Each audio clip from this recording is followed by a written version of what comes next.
ओम नमः शिवाय। हम लोग सुन रहे हैं श्री शिव महापुराण रुद्र संहिता पार्वती खंड अध्याय 41 और आज है उसका तृतीय दिन। आइए सुनते हैं। ओम श्री गणेशाय नमः। ओम सरस्वत्यै नमः। ओम सद्गुरुदेवेभ्यो नमः। ओम सर्वेभ्यो देवेभ्यो नमः। ओम नमः शिवाय। देखिए, हमने कल सुना था कि जो बात हो रही थी उसमें विष्णु भगवान जो हैं वो देवेंद्र को बोले थे कि आप किसी बात की चिंता ना करें, भयभीत ना हो। ये देवेंद्र, इसमें कोई भी संदेह नहीं है कि भक्त वत्सल भगवान सदाशिव हम सभी का मंगल करेंगे। उससे आगे ब्रह्मा जी क्या बोल रहे हैं वो सुनते हैं। आइए। ब्रह्मोवाच एवं संवदमानं तं शक्रं विकृतमानसं हरिणोक्तश्च गिरीशो लौकिकीं गतिमाश्रितः। इस प्रकार व्याकुल हुए इंद्र को देखकर देवेंद्र, विष्णु ने उन्हें समझाया। तब लौकिक गति का आश्रय लेने वाले भगवान शिव उनसे कहने लगे। ईश्वर उवाच, यहाँ पर शिव के लिए ईश्वर बोला गया है। ईश्वर। ईश्वर उवाच,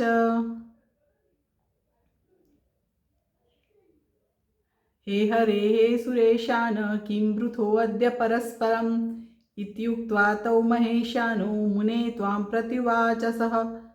किं नु वक्ति महाशैलो यथार्थं वद नारद वृत्तान्तं सकलं ब्रूहि न गोप्यं कर्तुमर्हसि। ईश्वर बोले, हे हरे हे सुरपते, आप लोग आपस में क्या विचार विमर्श कर रहे हैं? ब्रह्मा जी बोले, उन दोनों ने इस प्रकार कहकर हे मुने पुनः उन्होंने आपसे कहा, हे नारद, महाशैल ने क्या कहा है? आप यथार्थ रूप से सारा वृत्तांत कहिए, आप उसे गुप्त ना रखें।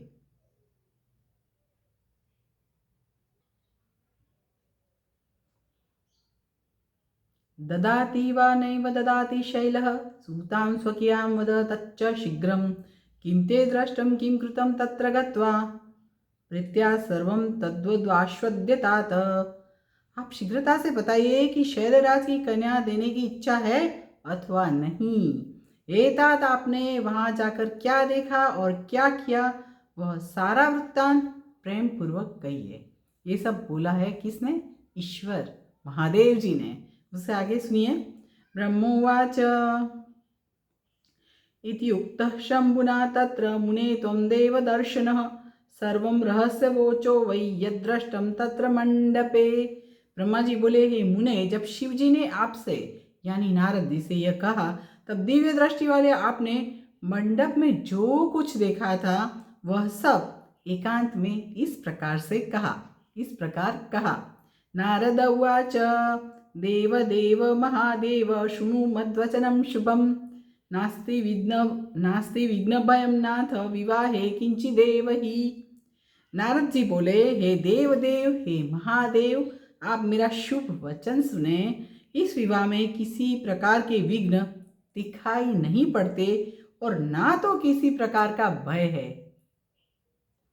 अवश्यमेव शैलेशस्तुभ्यं दास्यति कन्यकां त्वामानयितुमायाता इमे शैला न संशयः। शैलराज निश्चित रूप से आपको ही अपनी कन्या देना चाहते हैं और ये पर्वत इसी निमित्त आपको लेने की इच्छा से यहाँ आए हैं, इसमें संदेह नहीं है। यहाँ पे जो आगे मैंने बात किया कि जो देवेंद्र, इंद्र और विष्णु जी के बीच में जो बात हो रही थी उसको लेकर शिव जी को हुआ कि कहीं ऐसा तो नहीं है कि फिर से शैलराज हिमालय अपनी कन्यादान करने के लिए कुछ विचलित हो रहे हैं। इसीलिए उन्होंने पूछा और नारद जी ने जो जवाब दिया कि उसमें कोई संदेह नहीं है और इसमें कोई विघ्न भी नहीं है। शैलराज निश्चित रूप से आपको ही अपनी कन्या देना चाहते हैं। उससे आगे हम सुन रहे हैं।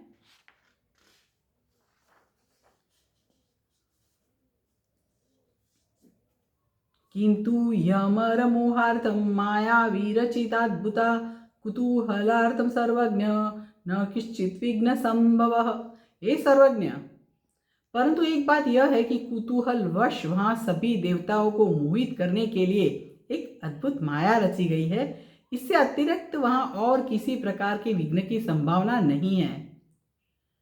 विचित्रम मंडपम गेहे अकार्षितस्य तदाज्ञया विश्वकर्मा महामायी नानाश्चर्यमयं विभो सर्वदेव समाजश्च कृतस्तत्र विमोहनः तं दृष्ट्वा विस्मयं प्राप्तो अहं तन्माया विमोहितः।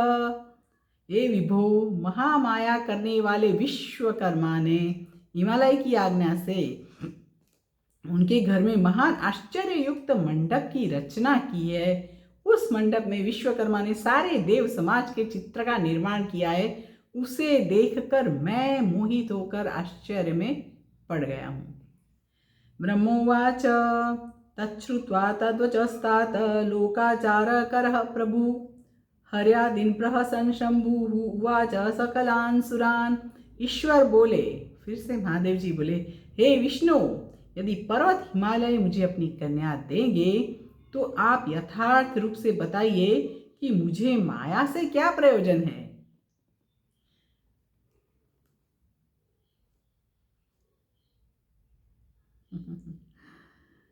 हे ब्रह्मन शक्र मुनयः,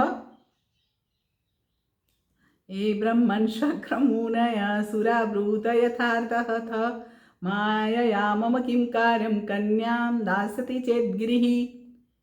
हे ब्रह्मन, हे शक्र, हे मुनिगण तथा हे देवताओं, आप लोग यथार्थ रूप से कहिए कि हिमालय मुझे अपनी कन्या दे रहे हैं तो माया से मेरा क्या प्रयोजन है। केनाप्युपायेन फलं हि साध्यम् इति उच्यते पंडितैन्यार् विद्भिः तस्मात् सर्वैर्गम्यतां शीघ्रमेव कार्यार्थीभिर्विष्णु पुरोगमेश्च। न्याय शास्त्र के जानकार पंडितों ने कहा है कि जिस किसी उपाय से अपने साध्य को प्राप्त करना चाहिए, अतः आप सभी विष्णु आदि देवगण इस कार्य सिद्धि की इच्छा से शीघ्र ही चले।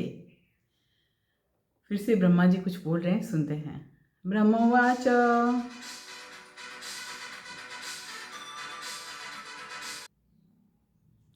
ब्रह्मा जी जो बोल रहे हैं वो सुनते हैं। ब्रह्मोवाच एवं संवदमानो असौ देवैः शम्भुरभूत्तदा कृतस्मरेणेव वशी वशं वा प्राकृतो नरः अथ शम्भवाज्ञया सर्वे विष्णुवाद्या निर्जरास्तदा ऋषयश्च महात्मानो ययुर्मोह भ्रमावहम्। ब्रह्मा जी बोले, देवताओं से इस प्रकार कहने वाले जितेंद्रिय भगवान सदाशिव को कामदेव ने साधारण मनुष्य के समान अपने वश में कर लिया।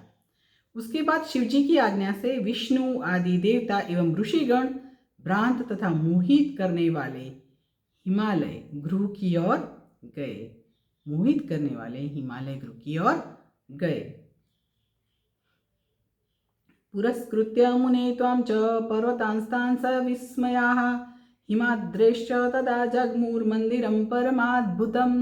हे मुने, उन देवताओं ने आप नारद को तथा उन पर्वतों को आगे कर आश्चर्यचकित होकर हिमालय के अपूर्व एवं परम अद्भुत मंदिर की ओर प्रस्थान किया। अथ विष्णुवादि संयुक्तो मुदिते हि स्वबलैर्युतः अथ विष्णुवादि संयुक्तो मुदिते हि स्वबलैर्युतः आजगामोपहेमाग पुरं प्रमुदितो हरः। इस प्रकार हर्ष में भरे हुए विष्णु आदि देवताओं तथा प्रसन्नता से युक्त अपने गणों के साथ वे शिव जी आनंदित होकर हिमालय के नगर के समीप आ गए। इससे आगे हम लोग कल सुनेंगे, परंतु यहाँ पर अध्याय 41 जो है परिपूर्ण हुआ है।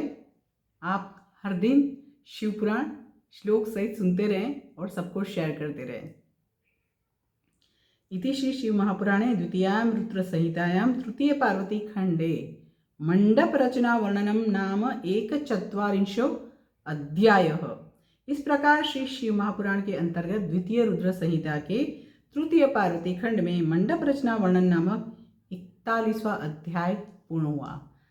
कल हम लोग सुनेंगे 42वां अध्याय 42 द्विचत्वारिंश अध्यायः।